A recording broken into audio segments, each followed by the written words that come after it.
Well, thank you. And tonight's subject is Tracing Your Ancestors, the Table of Nations, based on Genesis chapter 10.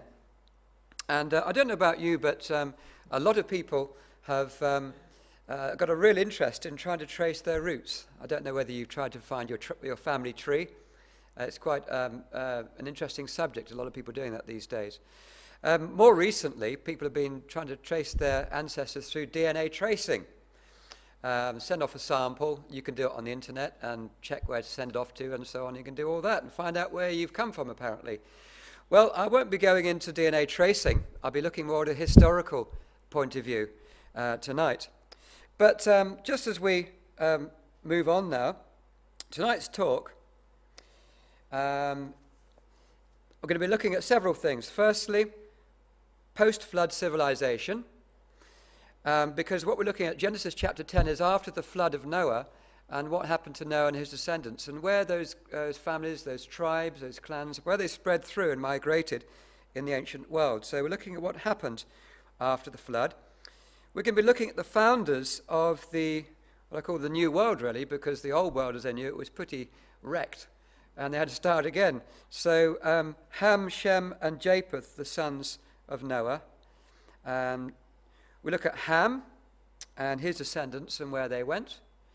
We're going to look at Shem and his descendants and where they ended up, and Japheth and his descendants. And lastly, we'll have a conclusion. So let's, first of all, before we get into the actual Genesis chapter 10, just a recap. Firstly, Genesis, it speaks about chapter 6 to 9 of being a global flood, not a local. I remember when I was doing archaeology and speaking to my professor at the time, and he told me that the flood was a result of the ice melting in Lake Van and the water pouring down into the Mesopotamian civilization. But according to the Bible, it was a global flood. Second thing is the date of the flood being about 3000 BC, and also that the flood was known by all ancient cultures. It was a common record. When we look in the clay tablets and the ancient writings, we find this amazing story about what happened.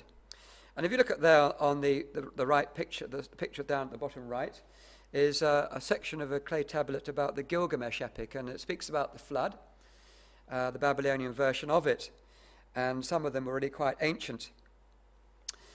According to Josephus, who was a Jewish historian, the first century, parts of Noah's Ark still existed in the Mount Ararat range. He says here in his book Antiquities, it is said that there is still some part of the ship in Armenia at the mountain of the Chaldeans, and that some people carry off pieces of the bitumen which they take away and use chiefly as amulets for the averting of mischiefs.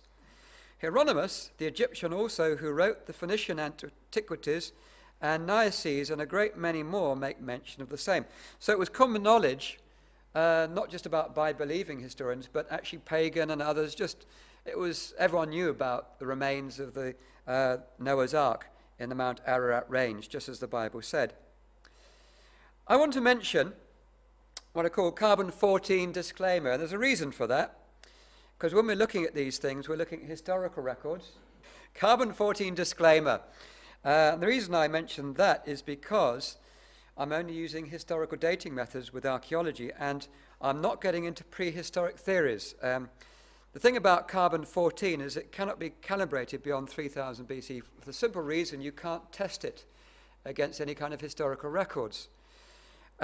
We've been led to believe that carbon dating can be used for 20,000, 30,000 BC or something, and we get these pictures of sort of prehistoric people. And even actually within the last centuries or last few thousand years, you have a lot of wrong readings. In fact, over 50% of them get rejected. It makes you wonder why the less than half of them even get accepted in the first place. If you want to ask questions about that later on, do get back to me. But Dr. Libby was the person who discovered carbon dating, and he actually said himself, "The first shock Dr. Arnold and I had was that our advisors informed us that history extended only back 5,000 years. We'd initially thought that we would be able to get samples along the curve back to 30,000 years, put the points in, and then our work would be finished. We learned rather abruptly that these numbers, these ancient ages, are not known.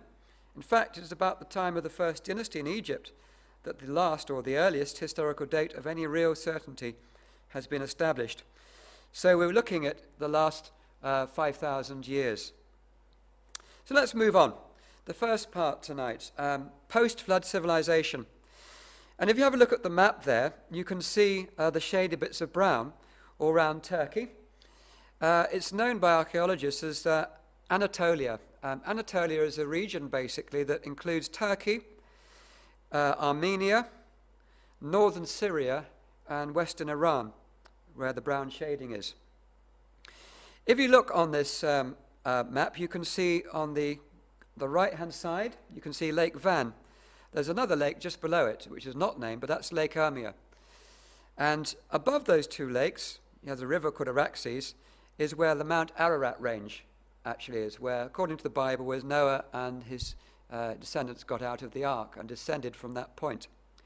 So, according to archaeologists, this is the area where civilization began. Now, I don't know about you, but I was brought up with Sumeria in ancient Iraq being the first sort of major civilization. But that's shifted since then, and now it's Anatolia very much, which is the great excitement. Let's have a look at a number of things. For example, in Anatolia, that particular region, archaeologists they have a diffusion theory of the origin of agriculture. And if you look on the map there, you'll see going on over to the west, just above Africa, you'll find the Fertile Crescent. If you just see that there, Fertile Crescent, and that was the beginning, according to their tracing of people movements, where simple agriculture first began and the growing of corn for that purpose. Now, first domestication, also according to the archaeologists, also took place in the same region, can be traced back to that. We also find that first metalworks were also traced back to that place, that area, Medzamor. In fact, Medzamor is not far from Ararat, about 15 miles from there. And they've dug up what would have been about 200 furnaces. They found all sorts of metalwork. They found works from precious stones, tin, iron, even, this is extraordinary, they found steel tweezers, which you wouldn't expect to find, would you? Because they're not supposed to be, apparently, so sophisticated. But these have been found amongst the archaeological artifacts there. We find in Anatolia, if you like wine, the most ancient wine is a Chateau Arata. And it comes just in what's called the Mandeb Plain, near the Ararat Range. Got a picture there of a vineyard just beneath the mountains. The interesting thing about it, if you read Genesis, of course, after the flood, Noah planted a vineyard. It would have been, I guess, just below those mountains. And unfortunately, got a bit drunk. But just gives you some idea of the kind of place there. And we find the first evidence we have of wine growing and of wine was that same region. We find that the first towns appear in the same region. And Catalhoyuk is also very well known. Professor James Mallart did a lot of excavation work in the 1960s onwards, and they're quite extraordinary sort of houses because they're flat and they have all these ladders and sort of holes going through. That's what they reckon as they reconstructed based on the evidence they could see. But they reckon that was the beginning of the first towns in the same region. We find too the first pottery. If you look on the left-hand side, you find simple greenish brown kind of potwork they had. Later on, they developed another kind of pot with red paintings on them. And it spread there throughout the ancient world from that place. We also find the first simple observatory for astronomy at a place called Karahunj near Sisian. And this is a fairly recent thing, but it seems to be a forerunner of like a Stonehenge. And a team of scientists went up there to examine it and to test it and found it appears to be the first place for astronomy, again in the same region as the Bible speaks about. There's also, recently, been the work of Professor Klaus Schmidt, and the first temple has been excavated, a religious temple, at a place called Göbekli Tepe, if I pronounced it correctly. Again, in the same area. We also find that the people who study language have come to the conclusion the first proto-language, the original language, was in the same region. And here's an article from Scientific American, March 1990. It says, the landscape described by the proto-language has now resolved must be somewhere in the crescent that curves around the southern shores of the Black Sea, south from the Balkan Peninsula, east across the ancient Anatolia, today the non-European territories of Turkey, and north to the Caucasus Mountains. So again, confirming the sort of the general biblical picture we do have of Genesis.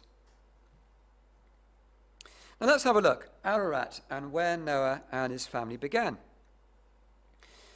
According to Genesis and the Hebrews, of course, they speak about Ararat, and Ararat indeed was not just a range of mountains, it became a place just below the mountains. But the Sumerians also refer to the same place, except they call it Aratta.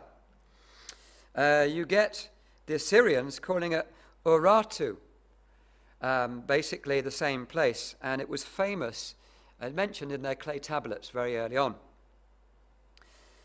So where was it? Well, there was a king in the ancient Mesopotamian civilizations called King Enmerkar, which some people consider was Nimrod, mentioned in Genesis. And he set up a big ziggurat, a temple at Eridu, which is biblically known as Irad. And he was also the king of Uruk, which is biblically in Genesis is called Erech. He went off to the land of Aratta to get materials which to build his ziggurat temples. So he went off to Aratta, which is basically the modern-day Armenia. And he didn't just go to get precious stones, but also metal and that type of thing. Presumably he went to Medzamor, we saw that earlier in the slide, to get various metals and have things done. But he also insisted on getting one of the gods. And a lot of these kings regarded that their gods, it was actually ancestor worship. We'll get onto that a bit later. And why did he want to build a big ziggurat down on the Mesopotamian plain? Well, because as the earth settled down after the Great Flood, there were local floods. And of course, it's very flat there, and it's not, it's not so good. So if you can't have a mountain, you make one. So that's what the ziggurat, the temple. And it was actually at 7 levels, because there were 7 passes you had to get through to get back to the kingdom of Aratta to get all your materials you needed. And in the actual temple, kind of Tower of Babel, there would have been the gods, which were idols, and in celebration of the ancestors, ancestor worship. So it gives you some idea of what was actually going on as a backdrop. Here we have a modern map of Ararat, and that's the archaeological Urartu, as you see, bounded by the red lines. And again, if you see those the picture of the 2 lakes, Lake Van on the left-hand side, and just below it on the right-hand side is Lake Urmia. Just north of it, you might not be able to see it in green, Mount Ararat Range, just there. So that's a place of really special archaeological significance these days. Well, let's have a look at the founders of the new world after the flood, the sons of Noah, Ham, Shem, and Japheth. Now, if you look at that map, you'll see there are 3 there's color-coded 3 colors, the green representing Ham and his descendants, the Hamites. And if you notice, they mostly spread down from, obviously came down from Ararat, and through, partly through the Middle East, and mostly spreading through Africa. Some of them ending up in the southern peninsula of Arabia. But as we'll find out, also some of them went through into Sumeria and through into parts of India as well.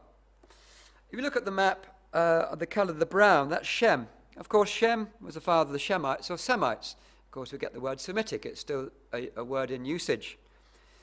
And they mostly settled in the Arabian Peninsula, but again, parts of the Middle East and partly into Europe. We'll find out later why.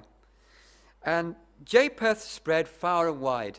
Quite extraordinary how his descendants spread right through parts of the Middle East, right through to Iraq, Iran, through to Asia, the Far East, and also through Europe and beyond. Don't bother to look at those names. I don't think you'll be able to read them all from there. It's just to give you some idea of the Genesis 10. It just gives you some of these names and some of the descendants that came out of it as they dotted and spread. They're dotted on that map and as they spread out. So let's look at Ham. Well, Ham, as I said, and his descendants spread into Africa. And parts of ancient Egypt were known as Kemet, and that's obviously a derivation from Ham. We find from the pagan historian Plutarch from the 1st century AD that he refers to it as Chemia, the country of Ham. So basically in the ancient world it was very well known that that's where Ham and his descendants had spread into Africa, which agrees exactly with what Josephus, the 1st century Jewish historian, speaks about. Now let's look at some of the sons of Ham. Cush being one of the most famous ones, and it basically became known, we call it today the area of Ethiopia. But the Egyptians referred to it as Kos or Kosh. So you can see the following of that name, Cush. The Assyrians, on their hand, referred to it as Cushu. Now, Josephus says, "For of the 4 sons of Ham, time has not at all hurt the name of Cush, for the Ethiopians, over whom he reigned, are even at this day, both by themselves and by all men in Asia, called Cushites." So he's basically saying the descendants of Ham, the Cushites, were mostly in Africa, but some also spread into Asia, and we'll follow this through. Herodotus, who's a pagan historian from the 5th century BC, also speaks about the Ethiopians.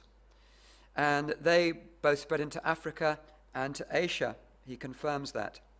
So let's look at the Cushites in Sumeria as they went through into Asia via Iraq. Now there's a place, this picture you've got here is the ruins that was excavated in Iraq, about 12 miles from Babylon, named Kish in the ancient Mesopotamian clay tablet records. There is a clay tablet which is housed in the British Museum, which speaks about this, and it says, "The flood came up. After the flood had come up, kingship descended from heaven." The kingship was at Kish or Cush. And of course they have many records of the flood. But what they speak about is the kingship, the kings first coming from heaven. Well, in their viewpoint, and you'll see this in ancient records, the mountain was very, very key, coming down from the clouds, coming down from the mountain, down to the plain, to our level. You get this, for example, Mount Olympus in the Greeks. You have the gods up on Mount Olympus, and it's many ancient cultures. You have the Hindus, you have many other cultures, the high places. So the people were coming down, but they were first kings at Kish.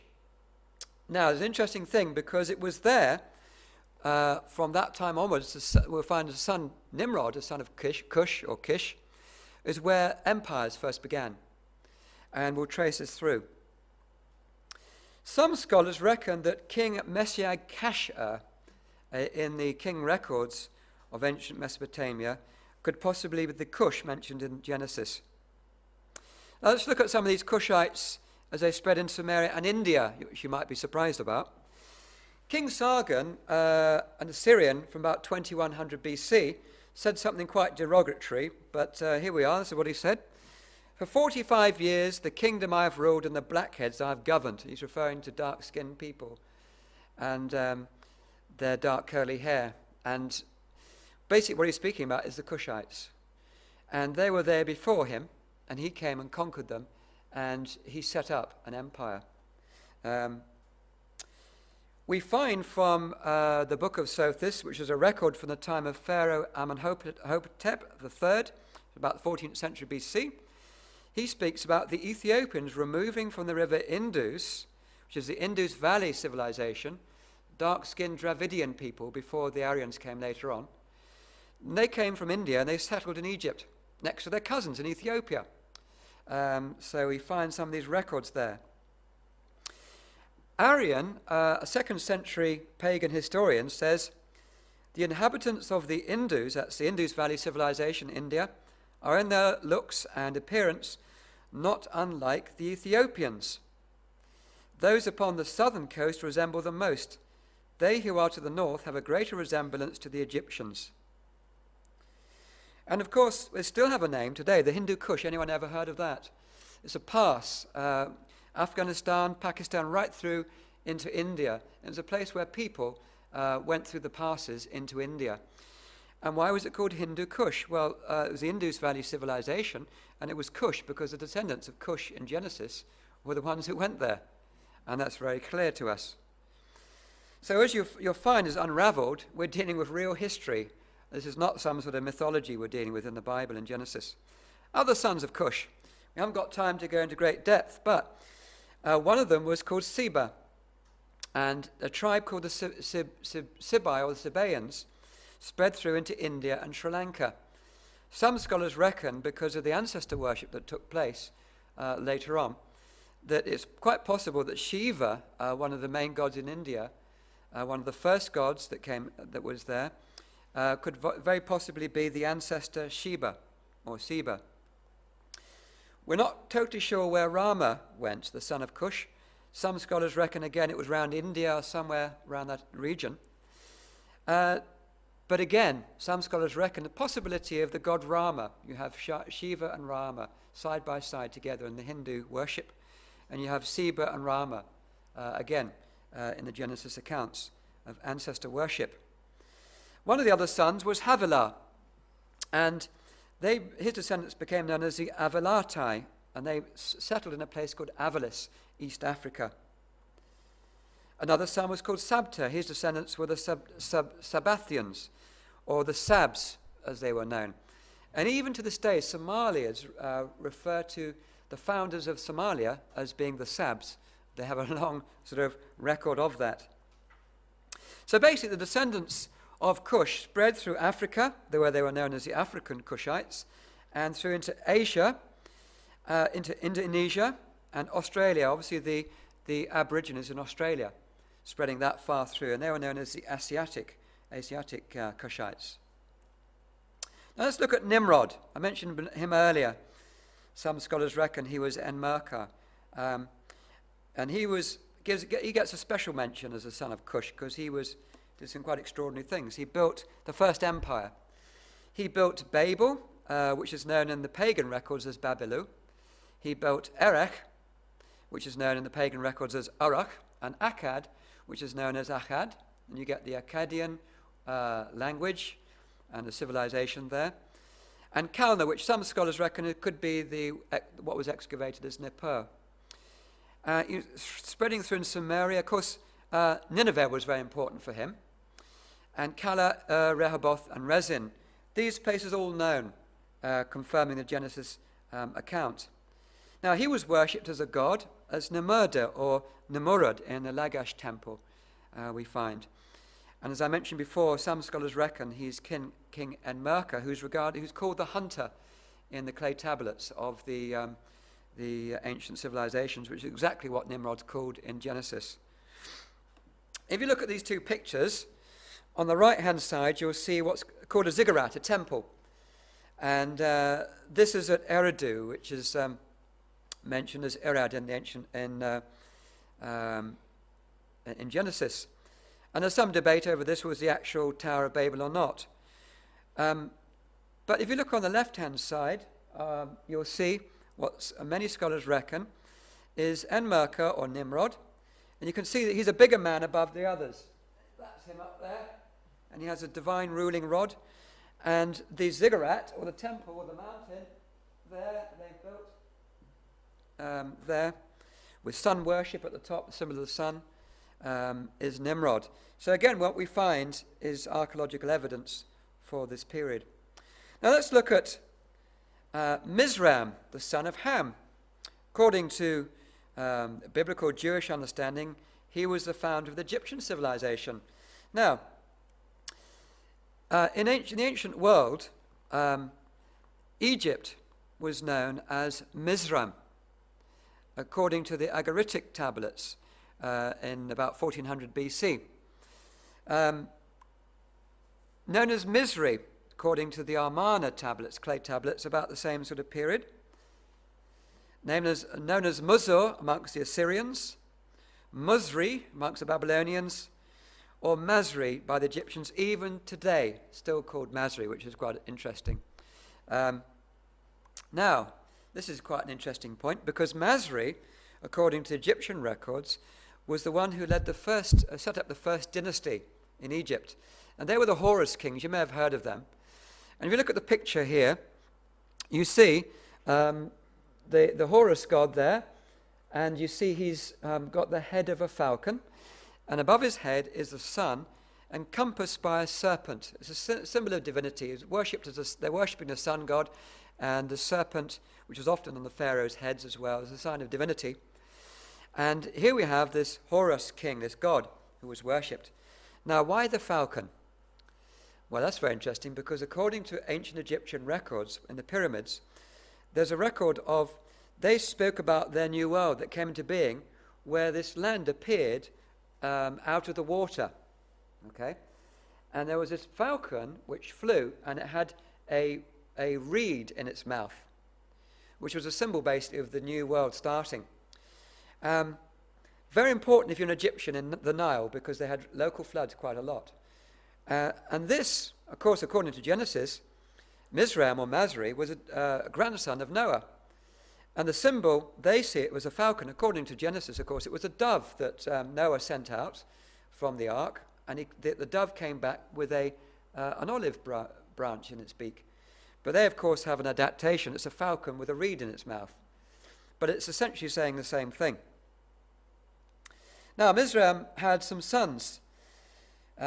Great names, aren't they? The Ludim, Anamim, Lebebim, Lehabim, Naphtuhim, Pasrasim, and Casluhim ended up in Egypt and Libya. I haven't got time to go all through those because this talk would take too long. I'm going to pick out a few of them that are quite interesting. There's another one, the Caphtorim, bit of a puzzle for a while. Some of the descendants there mentioned in Genesis. But we found from Egyptian records, a mention of Kaphtara, which has been identified as Crete. And it seems that this was actually the Minoan civilization that were the descendants of the Caphtorim, which started about 2000 BC.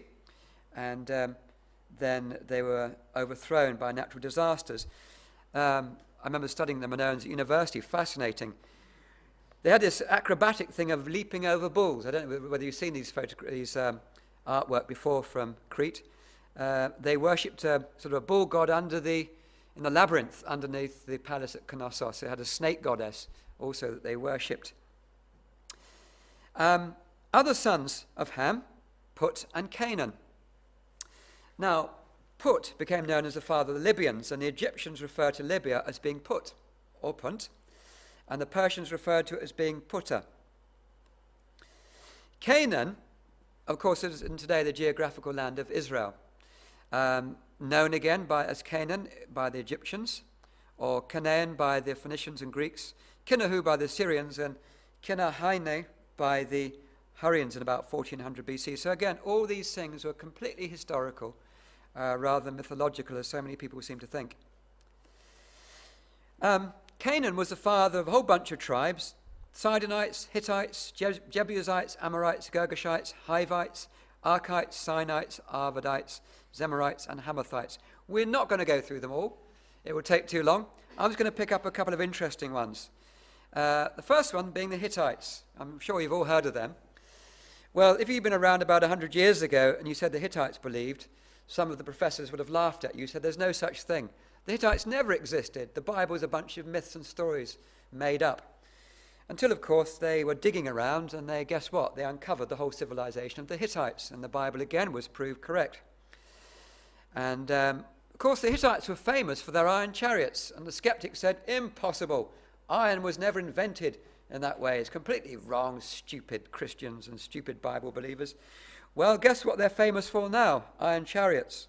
There's a picture of one of some of their artwork, just showing you, and so that they get the last laugh against the skeptics. How about the Sinites? Interesting bunch of people named after Sin. Now, Father Sin was deified, he was turned into a god, in Mesopotamia and called the Lord of Laws. There's a hymn from the Ur of the Chaldees, which is where Abraham came from. And it says, he, that Sin, who created the law and justice so that mankind has established laws. He was obviously a key person in their understanding of making laws. And his name appears a lot in the king records. You'll find as you look at the list, the name sign appears. Now, his symbol is the moon. Interesting enough, he was also worshipped in the Sinai area of Arabia. What's fascinating, of course, is Moses actually went up to Mount Sinai and received from God the 10 Commandments, God's laws, which is very interesting. It was almost like saying, okay, you want the real laws? It's not the ancestor who's worshipped. I'm the one who gives you the laws. Quite an interesting slant on that. Now, this is often not so well known, but the founder of China was known in the Chinese history as Father Sign. And in Xiangfu, the first town around about 2600 BC in the Shenxi province.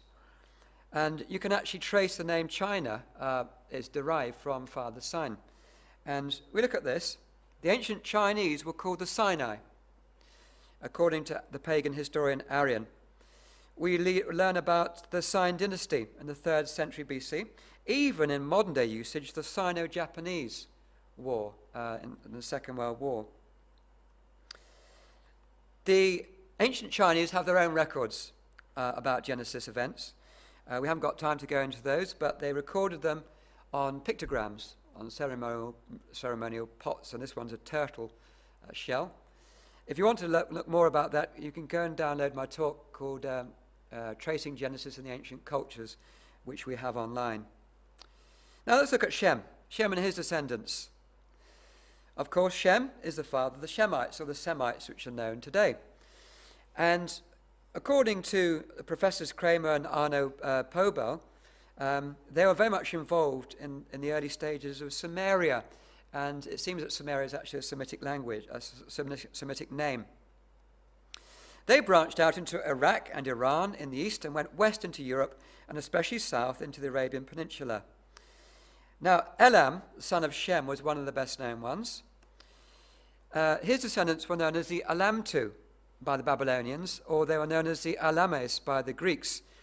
They eventually called themselves the Halamati, and later on the Huz, and they were known as Persians. Now, the Elamites, according to Professors Child and Malowin, two experts, said they were the first founders of Sumeria and moved on later on. Of course, the Elamite civilization was dug up. We found that as well. And the picture there on the right-hand side. And they moved from Sumeria to Iran, where they became especially based. One of the districts in Aram was known as Pul. We have records of that. And a tribe came out of that called the Puls, or the Palani, which eventually became known as the Palani. And they went westwards with a bunch of other tribes and founded what is now, of course, called Poland. There were other tribes in Iran at the time, the Hebraites, and Croatia and Serbia moved westward and founded what we now know as Croatia and Serbia. Now, Asher, that's a very key person, the son of Shem. We learn from Josephus in the 1st century AD. He says that Asher lived at the city of Nineveh and named his subjects the Assyrians. Of course, Assyrians are very well known in the ancient record. We learn from Micah about 720 BC in the Old Testament. Assyria was the land of Nimrod. And this was a place of the beginning of empires, of a master race. And here we have, they became known as the master race, and Shah-Kishati was a title given to these kings of Assyria.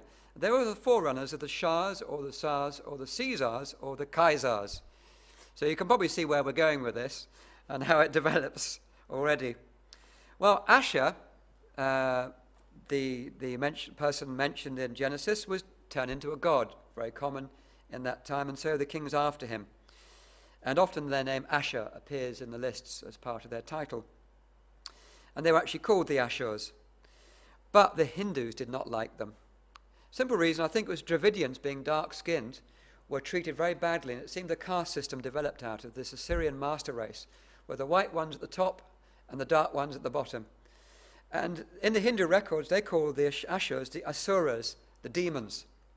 They refer to them. On the other hand, the Persians seem to have got on quite well with the Assyrians, and they called them the Ahuras, which basically meant good spirits. Their view was good spirits rather than demons. This picture of the one you see there on the artwork is actually King Ashur-nasirban, as typical, as I mentioned, the name Ashur being in his title.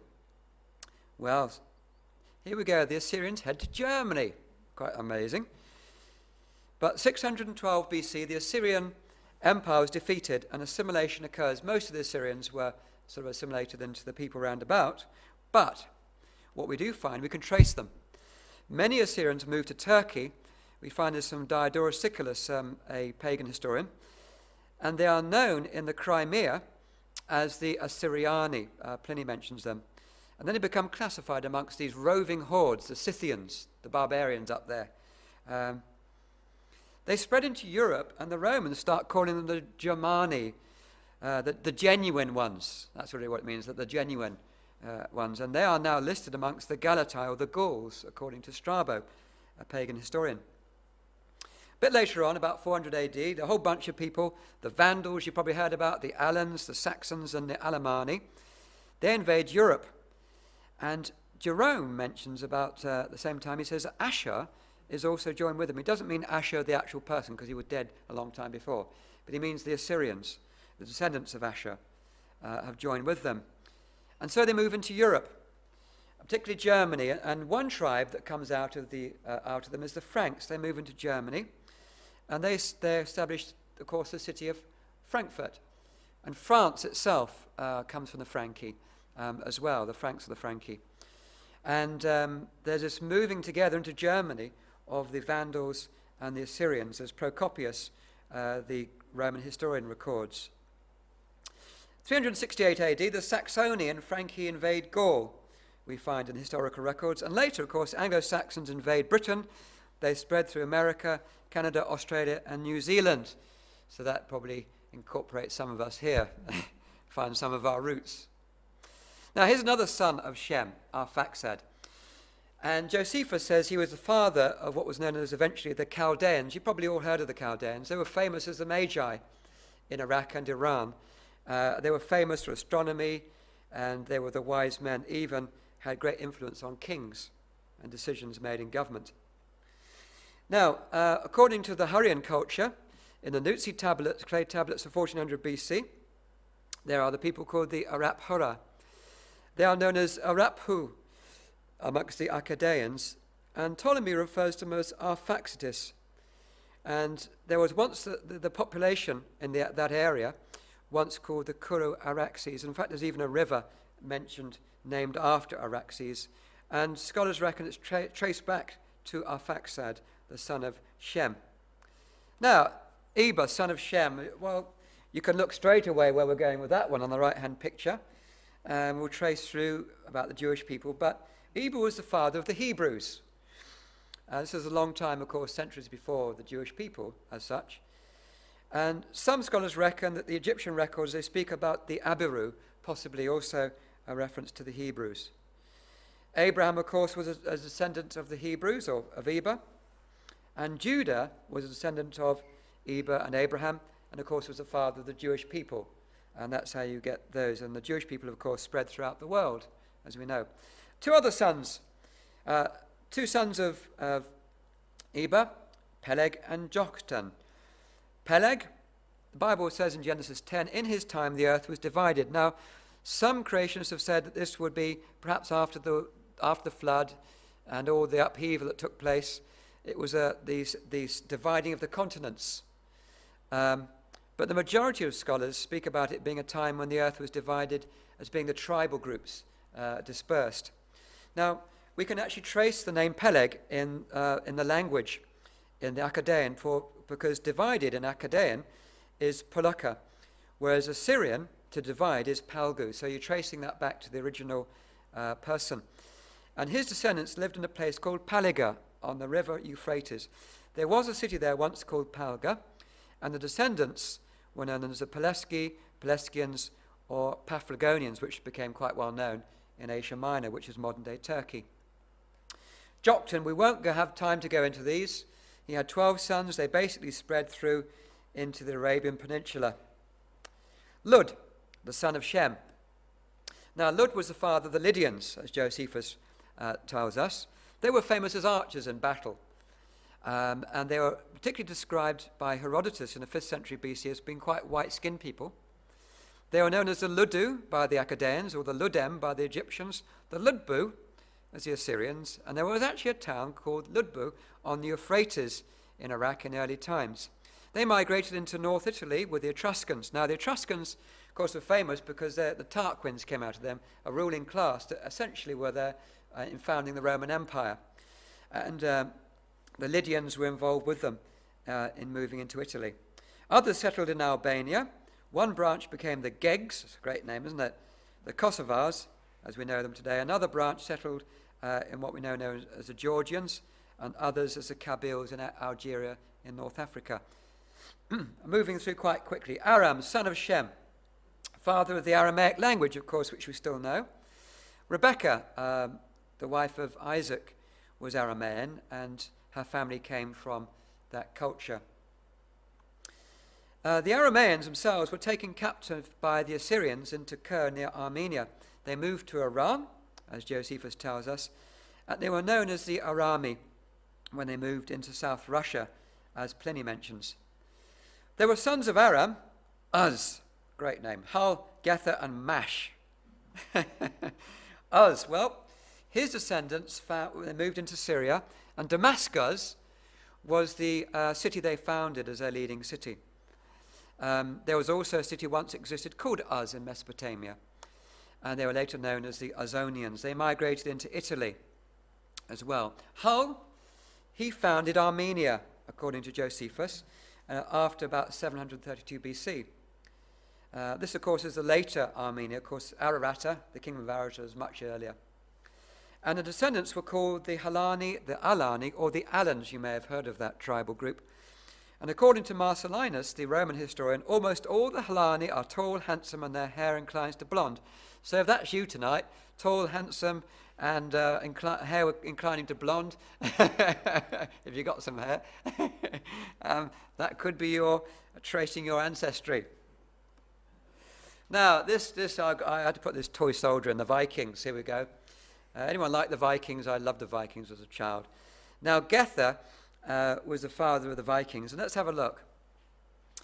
Now, Gether founded the Bactrians, according to Josephus, but he was known as the father of the Goths, or the Guti, records in the clay tablets about 2000 BC, or the Huti by the Assyrians, and they were described as being blonde and fair-skinned. They moved to the Black Sea and the Baltic. A west branch became known as the Visigoths, and they settled in Gotalonia, which then became known as Catalonia, you may have heard of that, in Spain and Portugal. The east branch, however, split into two tribes, the Grutingi and the Ostrogoti, and they moved to what we call now Austria. Some migrated to Gotland, which became known as Jutland, and into Scandinavia. So there we get the Vikings. If you want to trace that through a bit, dig into Jordanes. He was a Gothic historian in the 6th century AD. Mash, the son of Aram. Well, Josephus says he was the founder of the Massanians. They were known as the Mashi, or the Mash, by the great name, by the Assyrians. The city of Mas was captured by King Sargon, we discover. And they lived next to the Elamites in Iran and became known as the Massadetai. They migrated into South Russia. They went into Europe and eventually into Poland, some of them, where they were known as the Mazurs. Now let's get on to Japheth. Now he's an interesting character because his name appears amongst the Aryan cultures as being very important as sort of an ancestor for them. And here we have Prajapati. Prajapati basically means Father Japheth. And he is worshipped as a god amongst the Hindus early in about 1400 BC. They obviously recollect even going back further than that. He's known as Japeti. And in the Hindu record, the Indian record, he has brothers called Shama, which is identified as Shem, or Karma, identified as Ham. And in the Hindu record, Karma was cursed by his father, Satyararativ, if I can get the name, which is the Hindu version of Noah and the flood it mentions. Because he laughed at his drunkenness. Well, if you know the Genesis account of what happened with Ham, and he kind of despised his father's nakedness after he'd been drunk. So here you've got the Indian version of it. Now, a question I'm asking, I can't demonstrate this, but an interesting point. Karma in Hindu religion is seen it's a bit of a curse. You have reincarnation that goes on, and you try and escape it by getting good karma, and so you can eventually become God at the end of it, merge with God. But in that you have the caste system. You have the dark-skinned Hindus, and then you have the white-skinned at the top, the Brahmins. And in Sanskrit, the name Japithishita means chief of the race. And of course the Aryans introduced this into India, and they looked down upon the Dravidian dark-skinned Indians. And they developed the caste system of controlling, which came, as I mentioned, through the Assyrian influence. But just an interesting thing of tracing some of these possibilities. Now, the Matsu of China, they actually have quite an accurate record of the Genesis stories. They actually have Noah, obviously Noah, Lohan, which is Ham, and Loshen, which is Shem. And they call Japheth Japhu. That's the name they give to him. And they actually have a genealogy after that too. When we get to the Greeks and the Romans, we have Iapetos, or Jupiter, or Zeus Pater, or Jupiter. It's obviously the great god of the Aryans up there on the mountain, Mount Olympus, and so on. Now, we get to Gomer, the son of Japheth, and according to Josephus, he was the founder of the Galatians, which were originally known as the Gomerites. They were known by the Assyrians as the Gemeria, and King Esarhaddon defeated the Gemera in 677 BC. The Armenians referred to them as the Gamir, and Herodotus, Strabo, and Plutarch, all pagan historians, called them the Gemeri. And they settled in the Black Sea area in a place called Sumeria, where they're also known as the Cimmerians, which we now call the Crimea. Some of them moved west, where they became the Gauls, into France, or the Galatai in Spain. I think there's even a football team named similar to something like that. And the Celtai in Britain. And of course, in the New Testament, Paul wrote to the Galatians, which would have been Asia Minor, which is Turkey, but possibly copies of that taken and spread throughout amongst the Celts in the ancient world at that time. What's interesting about Wales, because I'm partly Anglo-Saxon myself, but I've got Welsh blood in me, and my ancestors come from North Wales. But Gomer, you can still see the derivation of it in the Welsh, because you have what's called the Cymric Celts of the Welsh. And if you go past the signpost in England to Wales, it says, "Welcome to Wales." They've got the dragon there. And, of course, the Welsh is Cymru, meaning Wales. And so Cumberland originally would have been, if it traced back, to derive from Gomerland, or Cumbria, as we call it, the Lake District these days, of course, which is really beautiful. I'm going there at springtime. Wonderful place there. Let's look at Britain. And fierce-looking warrior there. But here we go, the Britons. Now, again, as I mentioned, I'm not looking at carbon dating. I'm not looking at prehistory or anything. I'm just looking at historical records. And what we do trace from a historian called Nennius in the 8th century, he wrote the history of the Britons, and he collected all the pagan histories available in this nation, and he heaped them all up and just compiled them, copied them down. He said, it's up to you as a reader what you make of them. But he says this in his book, based on the pagan historical records from early times. Some reckon going back beyond 1000 BC. Now, Brutus they reckon, was the descendant of Aeneas. If you've ever read Virgil's Aeneid and the founding of Rome, that's after Troy. You know the Trojan War? You've probably seen the film with Brad Pitt in it.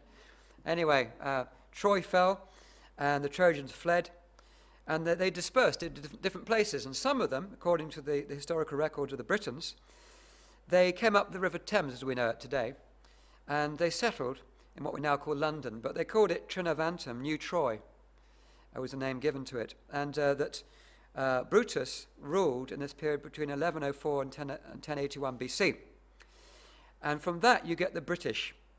which spread into England, Wales, and into Scotland. The Picts now, up in Scotland, there's a reference actually by Eumenius in the 3rd century AD, speaking about the Picts. But before then, they were known as the Caledonii, which you get Caledonian these days in our language in Scotland. And Tacitus, the Roman historian of the 2nd century, refers to them. The Romans called them the Picts because of all their tattoos. They covered their bodies with tattoos and showed it off all naked, and they scared the Romans witless. But there we go. Others in Britain, Scots, the Anglo-Saxons, Romans, Vikings, French. The Scots were first called Scythians, and Herodotus, the 5th century BC pagan historian, calls them the Scythoi or the Scothoi, which became known as the Scots. And there's also a legend, possibly true, of Queen Scota, that was married to a son of an Egyptian pharaoh, and the descendants of the Scots came from her. But they came to Ireland, from Ireland rather, in the 5th century AD and settled with King Fergus, the first crown king of the Scots.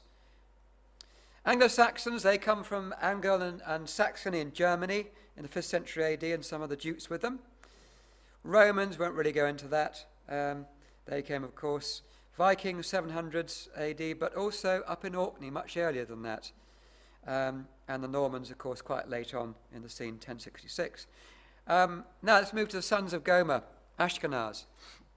Ashkenaz, the descendants known as the Askuza, or the Askenios. Homer in his Iliad actually refers to them. He's about the 8th century BC. They're known as the Askeni tribe near the lake Askania in Turkey. They moved into southern Russia. They're called the Scythai, according to Herodotus, or the Ashkuzai. They spread east, as we can trace them moving to Thailand, Bhutan, Nepal, Burma, Tibet, Vietnam, Laos, Malaysia, Indonesia, Mongolia, China, and Japan. Others went west into northwest Russia, Germany, and Scandinavia. The islands of Askania, according to the Romans, is what they gave the name for Scandinavia, what we call Scandinavia today. And the Saki tribe is not some sort of drink. Named by Strabo refers to them, moved from the Caspian Sea to Germany, where they became known, of course, as the Saxons.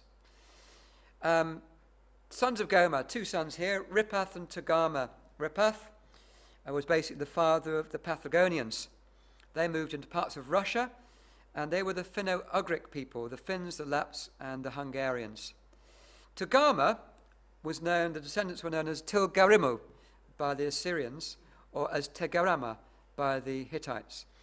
The Armenians in their ancient history reckon that the modern, 732 BC onwards, but actually they say the origin goes right back to the son of Targum of Togarmah, there mentioned. And Josephus refers to them as the Phrygians, and they moved into modern day, what we call Turkestan. Now to the Greeks. Now the father of the Greeks is Javan, mentioned in Genesis chapter 10. The Assyrians knew them as the Yawani, or the Persians knew them as the Yoana, or the Yaman, according to the Accadeans, or the Avanu by the Babylonians, or the Yavanna by the Hindus. The Greeks themselves called themselves the Ionians. There were actually 4 waves that came from Asia Minor, Turkey, from the Ionians, the Aeolians, the Dorians, and the Achaeans from about 2000 BC onwards. There were sons of Javan, Elisha, Tarshish, Kittim, and Dodanim. Genesis 10 says, from these the coastland peoples of the Gentiles were separated into their lands. Now, Elisha was the father of the Aeolians. We've had those mentioned just now. His descendants are referred to in the Amarna tablets as the Elassia, or the Elassians in the Ugaritic tablets. And a number of scholars trace them right through to what they call them the Hellenes, which is another name for the Greeks. One tribe branched out from them. They were called the Malayais, and they went east into the Himalayas, Malaysia, Malacca, Molucca Islands, Malagasy, Malavia, Malayu, which was the old name for Sumatra.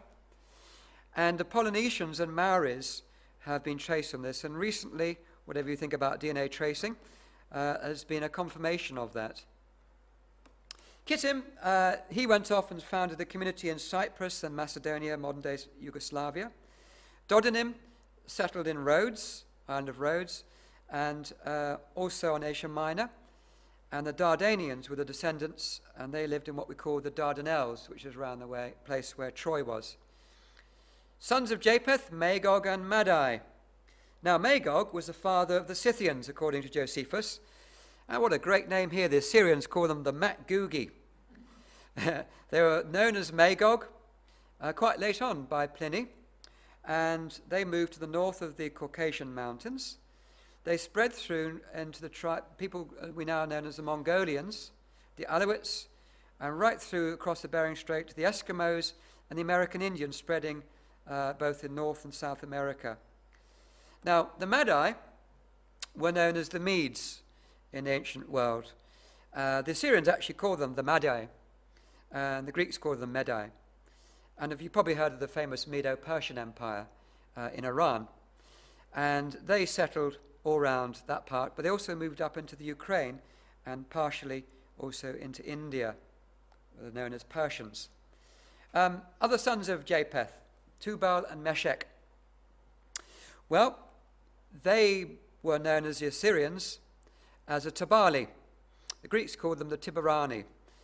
In about 1200 BC, the Hittite Empire collapsed and the Tibali moved there. And from them, the Bulgari tribe came, and we now know as Bulgaria. Some of the names, like Tobolsk, in modern-day Russia, now known as Tbilisi, are derived from Tubal. Meshech. Josephus mentions him as Mosok. The Assyrians call him Muska. And they moved to the north of Armenia and through to the Black Sea. Xenophon, the pagan historian, mentions them. And they eventually moved north into what we call Russia today. And the Moskva, they were known as. And of course, they settled the town of Moscow today. And that area was known as Muscovy, and they became known as the Muscovites. Tiras, the last son of Japheth we've got here towards the end. Now, Tiras, we know from Josephus, was the father of what was known as the Thracians, who were well known in the ancient world.